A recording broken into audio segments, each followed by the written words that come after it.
LMPH is high-end hypercar replica wheel created with precision and premium materials. Or at least that's what Pokorny Engineering promised in their website, but how it really performed in real use case scenario.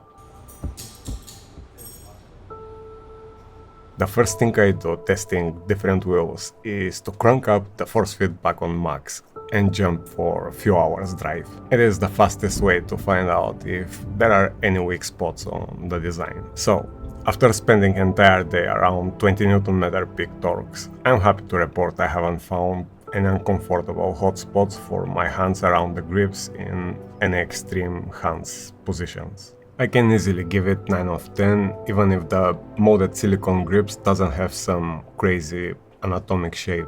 I give it 9 because of those edges created from the molding, which I can barely feel anyway with bare hands, as the silicone compound is soft enough, but it's still there and take part of the absolute perfection. The grips are also comfortably soft with little flex on the bottom, which is normal for wheels without support point there, but that flex have never been an issue on any wheel. We never apply pressure on the bottom of the steering in any normal driving circumstances. That being said, I personally never consider that as a weak spot on any wheel. In my opinion, from rigidity and comfort, fully passed the test in those high torques. Zero cracking noises and really top comfort.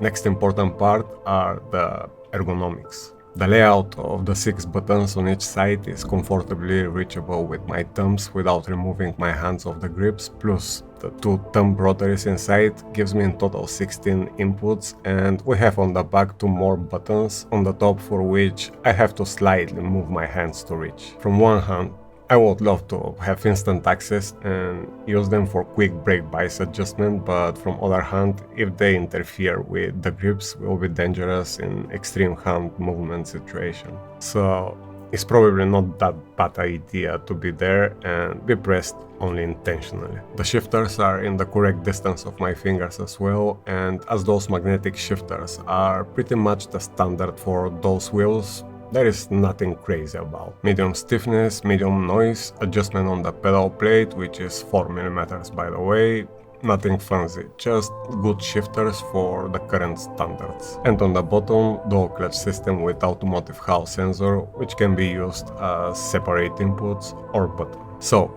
ergonomically I can easily give it 10 out of 10 for the proper layout of the buttons. 20 reachable inputs within finger reach without changing grip position is way more than I personally need, as it ticks the first 2 boxes about comfort and ergonomics very well.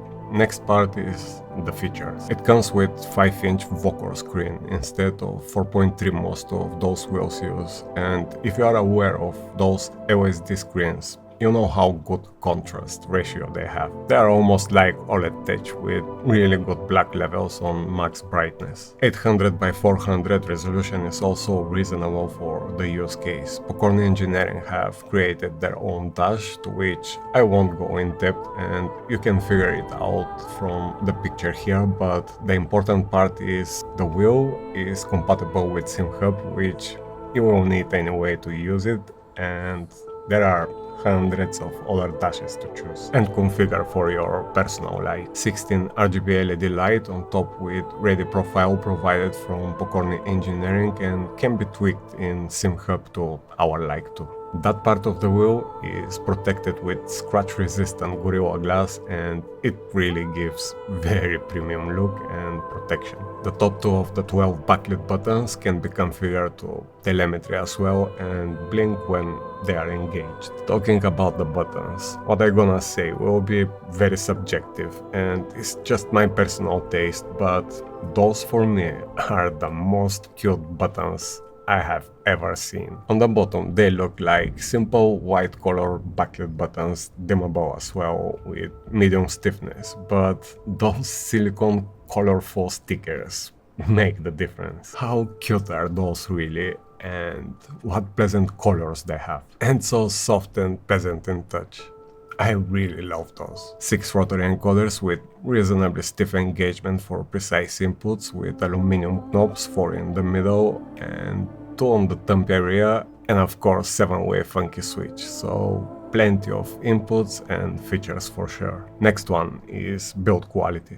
The main plate is 6mm carbon, which is probably overkill in my opinion, as is supported with strong aluminum case, but I guess he wanted to have as clean look as possible and cut some places to fit the Gorilla Glass and that shape around the rotaries. He probably wanted to have on those places minimum 5mm thickness. Aluminum body for the shifters and clean aluminum case with adapter for 5 or 7mm pattern quick releases. So, having it in my hands, it looks and feels quality product, and it should be as is 1,490 euro, which is a lot of money. In my opinion, is fairly priced against the competition in that range steering wheels, but have nothing more or nothing less. Somebody asked me if it's upgrade, for example, over the CSX3, and I would say no.